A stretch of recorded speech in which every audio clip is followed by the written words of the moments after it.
నమ్మకం ఉంది మొత్తం ఇంటి దొంగలంతా హోటల్లో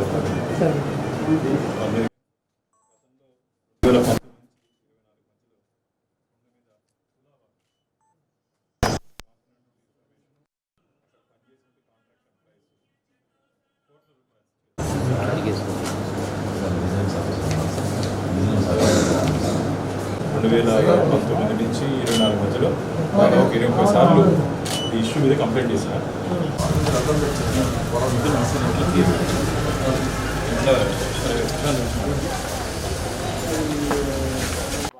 మీడియా మిత్రులకి నమస్కారాలు. అఖిలాండ కోటి బ్రహ్మాండ నాయకుడు, కలియుగ ప్రత్యక్ష దైవం, కోట్లాది మంది హిందువులకు ఆరాధ్య దైవం, ఆపద ముక్కులవాడు, అనాథ రక్షకుడు గోవిందుడికి ఖజానాకే రక్షణ లేకుండా పోయింది 2019 నుంచి 24 మధ్యలో మిత్రులారా. గోవిందుడు వెంకటేశ్వర స్వామి ఖజానాకే రక్షణ లేకుండా పోయింది. నివ్వెరపోతున్నాం. ఒక్కొక్క అంశం మా దృష్టికి వస్తూ ఉంటే అసలు వీళ్ళు మనుషుల పశువులు అని అర్థమవట్లే. మనుషుల రాక్షసుల భగవంతుడి డబ్బుని వాటాలు చేసుకొని పంచుకొని కోట్ల రూపాయలతో వ్యాపారాలు చేసుకుంటున్నట్టు ఆ రోజు ఇన్వాల్వ్ అయినట్టు వీరిని చర్యలు తీసుకోకుండా 2019 నుంచి 24 వరకు తిరుమల తిరుపతి దేవస్థానాల్లో పనిచేసినట్టు ఎగ్జిక్యూటివ్ ఆఫీసర్ ఎందుకు మౌనంగా ఉన్నారు? వీరి మీద ఎందుకు చర్యలు తీసుకోలేదు? మిత్రులారా, తులాభారం అత్యంత పవిత్రమైనటువంటి స్థలం తిరుమల ఆలయంలో. మొత్తం తులాభారం మొక్కుంటారు. మా ఇంట్లో నా బిడ్డకి వివాహం అయితే తులాభారం చేస్తాం. నా కూతురికి బిడ్డ పుట్టినాక ఆ బిడ్డను తీసుకొని వచ్చి తులాభారం చేస్తాం. నా బిడ్డకి ఆరోగ్యం సరిగైతే తులాభారం చేస్తాం. నా భర్తకి ఆపరేషన్ సక్సెస్ అయితే తులాభారం చేస్తాం. ఇదే కాకుండా నిలువు దోపిడి కూడా ఇస్తారు హుండీలో మిత్రులారా. అంటే ఒంటి మీద ఉన్నటువంటి మంగళసూత్రాలతో పాటు హుండీలు వేసే సాంప్రదాయం ఉంది. ఆ హుండీలే సమర్పించిన కానుకలను కూడా 2019-24 వరకు అప్పుడు జరిగినటువంటి పరకామణిలో కోట్ల రూపాయలు దారి మళ్ళీపోయింది. దాని మీద విచారణ చేసి లోక్ అదాలత్లో ఇట్లా చిట్టి కింద పంచాయతీ చేసినట్టు వారిని లోక్ అదాలత్లో రాజీ చేసి పంపించేశారు. ఇది తులాభారం అంశంలో కాంట్రాక్ట్ ఎంప్లాయీస్, అక్కడ ఉన్నటువంటి కాంట్రాక్ట్ ఎంప్లాయీస్ కొందరు నిత్యం రోజు లక్షల రూపాయలు తీసుకొని బయట వచ్చేశారు. వారి మీద నేను గతంలో అప్పుడు పనిచేసినటువంటి ఈఓకి మేము ఫిర్యాదు చేశామని చెప్పి కొందరు నా దృష్టికి తీసుకొని వచ్చారు. నేను ఇంటర్నెట్లో కనుక్కుంటే జరిగింది వాస్తవము, మేము విచారణ చేశాము, కానీ వారి మీద చర్యలు తీసుకోలేదు. ఎందుకు చర్యలు తీసుకోలేదు? ఆ వాటాలు ఎక్కడికి పోయింది? ఆ తులాభారం వాటాలు ఎవరెవరికి వెళ్ళింది? ఆ కోట్ల రూపాయలు ఎవరెవరు ఇళ్ళకి చేరింది? ఆ కోట్ల రూపాయలు ఎవరెవరు చేతికి చేరిందో నిగ్గు తీర్చాల్సిన అధికారులు వారిని కాంట్రాక్ట్ ఎంప్లాయీస్ని తొలగించి ఆ స్థానంలో పర్మనెంట్ ఎంప్లాయీస్ పెట్టారు. ఎంత అన్యాయం ఇది వెంకటేశ్వర స్వామి దగ్గర జరిగినటువంటి అంశం. కాబట్టి దీని మీద టీటీడీ ధర్మకర్తల మండలి సభ్యుడిగా, వెంకటేశ్వర స్వామి భక్తుడిగా నాకు టీటీడీ విజిలెన్స్ వారికి గతంలో కూడా వారి టీటీడీ బోర్డులో కూడా నేను దీన్ని లేవనెత్తి వారి దృష్టికి తీసుకుని వెళ్ళడం జరిగింది. ఈ మధ్య కాలంలో ఎన్డీఏ కూటమి అధికారంలోకి వచ్చిన తర్వాత స్టేట్ విజిలెన్స్ అండ్ ఎన్ఫోర్స్మెంట్ టీటీడీలో జరిగినటువంటి అన్ని అవినీతి అక్రమాల మీద ఒక ప్రత్యేక ఎంక్వైరీ చేయడం జరిగింది. అందులో ఇది అంశం కూడా మిస్ అయింది. ఎందుకంటే ఎవరికి ఈ అంశం మీద ఈ పరకామంలో ఎంక్వైరీ చేశారు, ఆ తులాభారంలో కూడా ఇలాంటి జరుగుతుందని చెప్పి నివ్వెరపోతున్నారు అధికారులు కూడా. దాదాపు 25-30 సంవత్సరాలుగా తిరుమల తిరుపతి దేవస్థానంలో జరుగుతున్నటువంటి అంశాల మీద క్షుణ్ణంగా పరిశీలిస్తున్నటువంటి నాకు కూడా అసలు వీళ్ళు మనుషుల ఏం అర్థం కావట్లేదు. అసలు నాకైతే అనుమానం ఉంది, స్వామివారి నగలు కూడా భద్రంగా ఉన్నాయా అని నాకైతే అనుమానం ఉంది మిత్రులారా. ఎందుకంటే హుండీని వదలలేదు, అంటే పరకామంలో వదలలేదు,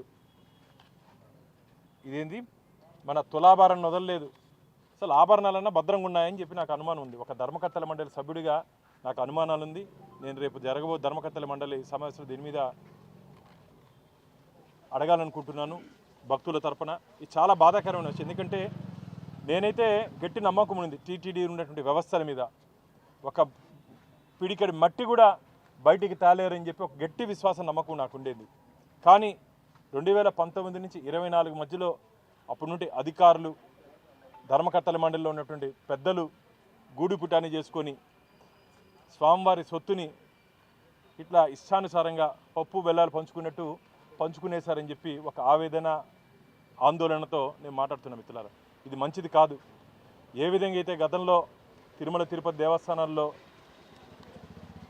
నేనే అంశం కూడా బయటపెట్టడం జరిగింది. 5 గ్రాముల బంగారు డాలర్లు, $300 మిస్ అయినప్పుడు justice Wadhwa committee, justice Jagannatharao committee ఏ విధంగా ఆ రోజు సుప్రీంకోర్టు చీఫ్ జస్టిస్తో ఒక ఎంక్వైరీ జరిగిందో ఆ విధంగా తిరుమల తిరుపతి దేవస్థానంలో గత 5 సంవత్సరాలు జరిగినటువంటి ఈ అవకతవకల మీద ఒక గట్టి ఎంక్వైరీ జరగాలి నిష్పక్షపాతంగా అని చెప్పి నేను భావించాను. విజిలెన్స్ అధికారులకి, ఇక్కడ తిరుపతి నుండి విజిలెన్స్ అధికారుల దృష్టికి నేను తీసుకుని వెళ్ళాను. తొందరలోనే రాష్ట్ర డీజీపీ గారిని కూడా విజయవాడలో కలవబోతున్నాను. రాష్ట్ర గౌరవ ముఖ్యమంత్రి గారికి కూడా ఇక జరిగినటువంటి అన్యాయాల మీద వారికి కూడా వివరించబోతున్నాను. రాబో రోజుల్లో ఖచ్చితంగా ఇంటి దొంగలను వదిలే ప్రసక్తే లేదు. అక్కడ పనిచేసినట్టు కొంతమంది కాంట్రాక్ట్ ఉద్యోగస్తులు కోట్లకు పరిగెత్తారని చెప్పి, అసలు వారు అప్పుడునంటే అధికార పార్టీలో ముఖ్య హోదాల్లో పనిచేశారని చెప్పి నాకు ఉంటే ఇన్ఫర్మేషన్ మిత్రులారా. అంటే వైసీపీ పార్టీకి సంబంధించి ఒక నాయకుడిగా వాళ్ళు చలామవుతున్నారు. ఇప్పుడు ఆ ఊరిలో పోతే దాదాపు 3-4 పెద్ద పెద్ద భవనాలు ఉన్నాయి. కోట్ల రూపాయలు తండలు అంటారు, అదేంటి ఫైనాన్స్ మారుస్తున్నారు, కిలోల కొద్ది బంగారు ఉందని చెప్పి అక్కడ ఉంటే స్థానికులు చెప్పడం జరిగింది. ఎంత బాధ అంటే దీని మీద గతంలో అనేక పర్యాలు అప్పుడున్నటువంటి ఈవో గారికి, ధర్మారెడ్డి గారి దృష్టికి తీసుకుని వెళ్ళారు, మేలు చేశారు, చెప్పారు. ఎక్కడ విచారణ, ఎందుకు కాపాడారు వారిని, ఎవరి కోసం కాపాడారు వారిని, ఇవంతా బయట రావాల్సిన అవసరం ఉంది. కాబట్టి తిరుమల తిరుపతి దేవస్థానంలో 2019 నుంచి 24 వరకు, నేను ఎందుకు మళ్ళీ 2019 నుంచి 24 వరకు అని చెప్తున్నా అంటే 5 సంవత్సరాల జగన్మోహన్ రెడ్డి కాలంలో హిందూ దేవుళ్ళన్నా సరే, దేవస్థానాలన్నా సరే ఒక భక్తి లేదు, భయం లేదు. భక్తి అన్నా ఉండాలి, భయం అన్నా ఉండాలి. ఈ రెండూ లేనటువంటి వ్యక్తి జగన్మోహన్ రెడ్డి రాష్ట్రానికి ముఖ్యమంత్రిగా అయిన దౌర్భాగ్యం. వెంకటేశ్వర స్వామి ఆలయంలో ఇన్ని అరాచకాలు, అపచారాలు జరిగాయి మిత్రులారా. కాబట్టి దీని మీద డీటెయిల్డ్ ఎంక్వైరీకి నేను కోరాను. రాబో రోజుల్లో ఖచ్చితంగా ఈ విషయాలన్నీ బయటపడతాయి. ఎవరెవరు స్వామివారికి డబ్బులు తినేశారో ప్రతి పైసా వడ్డీ కాసుల వాడికి వడ్డీతో పాటు కట్టిస్తాం. వడ్డీ కాసుల వాడికి వడ్డీతో పాటు కట్టించి వారిని జైలుకి పంపించేంత వరకు మా పోరాటం ఆగదని చెప్పి మీడియా ముఖంగా గోవింద భక్తులకి హామీ ఇస్తున్నాం మిత్రులారా. ప్రభుత్వం వారి దాదాపు 1 year అవుతోంది. రవికుమార్ అనేటువంటి వ్యక్తి పరకామణి ద్వారా దాదాపు 100 కోట్లు తరలించారు. అనేక స్కామ్లు బయటపడుతున్నాయి. ఇంతవరకు దానిపైన ఎంక్వైరీ లేదు, ఎవరిని అరెస్ట్ కూడా చేయలేదు. నేను ఈ అంశాన్ని టీటీడీ ధర్మకర్తల మండలిలో లేవనెత్తినప్పుడు మా గౌరవ కార్యనిర్వహణాధికారి ఈఓ గారు చెప్పడం జరిగింది. State vigilance and enforcement enquiry report ముఖ్యమంత్రి గారికి సబ్మిట్ చేశారు. ఆ రిపోర్ట్ వచ్చిన తర్వాత వారి మీద మేము చర్యలు తీసుకుంటాం. అలాగే వారి మీద టీటీడీ ఉద్యోగస్తులు ఎవరైనా ఉంటే వారి పాత్ర మీద మేము క్రమశిక్షణ చర్యలు తీసుకుంటామని చెప్పడం జరిగింది. నాకైతే గట్టి నమ్మకం, విశ్వాసం ఉంది. రాబో రోజుల్లో చాలామంది జైలుకి వెళ్ళే ప్రమాదం ఉంది. అప్పుడు పనిచేసినటువంటి అధికారులు కానీ, అప్పుడు ఉన్నటువంటి పెద్దలు కానీ ఖచ్చితంగా జైలుకి వెళ్ళే ప్రమాదం తొందరలోనే ఉంది. ఇప్పుడున్నటువంటి ప్రభుత్వం ఎవరికి లొంగే ప్రభుత్వం కాదు, ఎవరిని కాపాడే ప్రభుత్వం కాదు, ఎవరిని కాపాడాల్సిన అవసరం మాకు లేదు. కాబట్టి అప్పుడు దాంట్లో ఉన్నటువంటి పాత్రదారులు, సూత్రధారులు, ముఖ్యంగా వాటాదారులు ఎవరి దగ్గర చేయించారు, ఎట్లా చేయించారు, దాన్ని ఎక్కడ పంచుకున్నారో మొత్తం అంతా బయటపెట్టబోతున్నాం. మొత్తం అందరినీ తొందరలోనే జైలుకి పంపించబోతాం. గత ప్రభుత్వంలో పనిచేసినటువంటి టీటీడీలోని అధికారులు ఇప్పటికీ కూడా అదే ప్రాంతంలో అదే స్టేటస్లో కూడా పనిచేస్తున్న పరిస్థితి.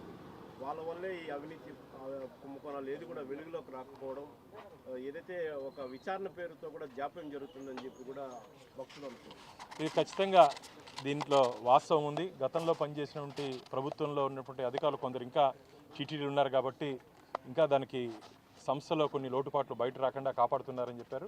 నేను ఈఓ గారికి, చైర్మన్ గారికి చెప్పాము. అప్పుడు పనిచేసినట్టు అందరినీ ఖచ్చితంగా మేము బదిలీ చేయిస్తున్నాం. ముఖ్యమంత్రి గారు కూడా దృష్టికి తీసుకెళ్తే వారు కూడా బదిలీ చేయమని చెప్పారు. తొందరలోనే మార్పులు ఉంటాయి. రేపు జరగబోయే పాలక మండలి ఈ అంశంపైన ఏమైనా ఖచ్చితంగా రేపు జరగబోయే ధర్మకర్తల మండలి సమావేశంలో దీని మీద నేను ఖచ్చితంగా చర్చిస్తాను. నాకైతే నివ్వెరపోతున్నాను. కొండ మీద ఆలయంలో ఏదైతే జరగకూడదు అనుకున్నామో స్వామివారి వస్త్రాలు, మిత్రులారా, శేష వస్త్రాలు స్వామివారికి శుక్రవారం నుంచి శుక్రవారం వరకు స్వామివారి మీద ఉన్నటువంటి శేష వస్త్రాలు కొందరికి మాత్రమే పరిమితం. అది ప్రధానమంత్రి, రాష్ట్రపతి, మన ముఖ్యమంత్రి, మన గవర్నరు, మఠాధిపతులు వీళ్ళకే పరిమితమైనటువంటి ఆ శేష వస్త్రాలు అది కూడా బయటికి వెళ్ళిపోయాయి. పరకామణిలో స్వామివారి హుండీలో డబ్బులు 100 కోట్ల రూపాయలు బయటికి వెళ్ళిపోయింది. తులాభారంలో బయటికి వెళ్ళిపోయింది. ఏం జరిగింది ఇక్కడ? నెయ్యి లడ్లు అక్కడ కల్తీ జరిగింది. వీళ్ళు మొత్తం ఉద్దేశపూర్వకంగా వెంకటేశ్వర ఆలయాన్ని ఏమైనా టార్గెట్ చేశారా? ఎందుకంటే కలియుగ ప్రత్యక్ష దైవం ఈరోజు స్పిరిచువల్ క్యాపిటల్ అది, హిందువులకు ఆధ్యాత్మిక రాజధాని. అక్కడ దెబ్బ కొడితే వాళ్ళు ఏమైనా లబ్ధి పొందుతారని ఏమైనా ఆలోచించారేమో నాకు తెలీదు. కాబట్టి దీని మీద లోతుగా విచారణ జరిగితే వాస్తవాలు బయటకు వస్తాయి. ఎస్పీఎఫ్, పోలీసు, విజిలెన్స్లో కూడా చాలా కాలం ఒకే ప్రాంతంలో ఒకే చోట కూడా సిబ్బంది కూడా పాతుకుపోయినారు. వాళ్ళందరూ కూడా ఇప్పటికీ గత ప్రభుత్వానికి సంబంధించినటువంటి అధికారులతో కూడా టచ్లో ఉన్నారని చెప్పి కూడా ఆరోపణలు. ఖచ్చితంగా ఇప్పుడు కూడా ఇక్కడ జరిగినటువంటి అంశాలు కొన్ని అప్పుడు ఉన్నటువంటి అధికారుల దృష్టికి వెళ్తున్నాయని చెప్పి నాకు కూడా సమాచారం ఉంది. వారందరినీ గుర్తిస్తున్నాం. ఎవరైనా సరే స్వామివారి పట్ల అపచారం చేస్తే, స్వామివారికి ద్రోహం చేస్తే, స్వామివారి డబ్బు తింటే ఖచ్చితంగా వారందరికీ రాబో రోజుల్లో వెంకటేశ్వర స్వామి గతంలో మనకు తెలిసి ఏ విధంగా శిక్షించారో, ఏ స్థాయిలో ఉన్నటువంటి వ్యక్తికైనా సరే ఏ విధంగా శిక్షించారో వెంకటేశ్వర స్వామి అందరికీ తెలుసు. ఆ విధంగా స్వామికి శిక్షిస్తాడు. మా ప్రభుత్వం ఎన్డీఏ కూటమి కూడా మేము గట్టిగా శిక్షిస్తాం.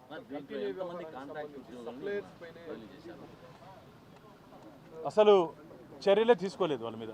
ఆ రోజు పనిచేసినటువంటి ఒక 3-4 మీద అక్కడి నుంచి బదిలీ చేశారని చెప్పి నాకున్నటువంటి ఇన్ఫర్మేషను.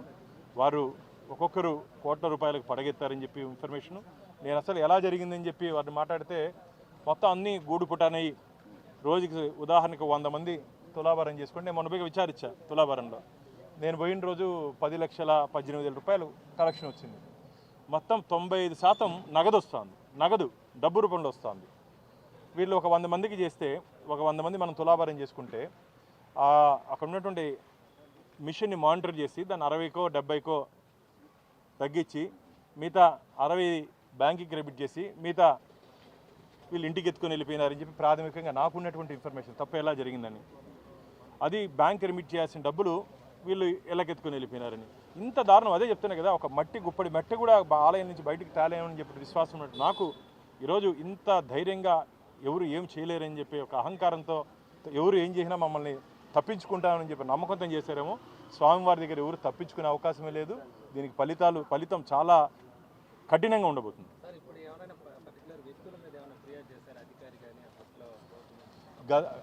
నాకున్న ఇన్ఫర్మేషన్ అప్పుడున్నట్టు ఈఓకి వ్యక్తుల పేరుతో కూడా ఫిర్యాదు చేసిన అధికారి వదిలేశాడు.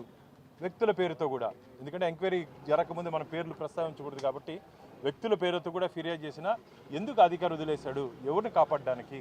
ఈ కోట్ల రూపాయలు ఎక్కడెక్కడికి వెళ్ళిందో రాబో రోజుల్లో ఖచ్చితంగా శ్రీవారి భక్తుల ముందు మేము పెట్టబోతాం. కల్తీ నెయ్యి వ్యవహారానికి సంబంధించి ఇప్పటివరకు డైరీకి సంబంధించినటువంటి వాళ్ళని లోకల్గా ఉన్నటువంటి ఎంప్లాయీస్ పైనే యాక్షన్ అనేది స్టార్ట్ అయింది. అంటే అక్కడ ఉన్నటువంటి పాత్రదారులు, ప్రజాప్రతినిధులుగా వచ్చినటువంటి కీలక అధికారుల పేర్లు ఇప్పటివరకు బయట రాలేదు. ఎవరిని ప్రొటెక్ట్ చేయాల్సిన అవసరం మాకు లేదు. ఖచ్చితంగా అందరూ, అందుకని చెప్తాం కదా, పాత్రదారులు, సూత్రధారులు, వాటాదారులు అందరూ బయటపడబోతారు. తొందరలో అందరూ బయట పడతారు కూడా. ముఖ్యమంత్రి గారిని మేము కలుస్తున్నాం కాబట్టి వారికి కూడా పూర్తి వివరాలు వాళ్ళకి అందజేస్తాం.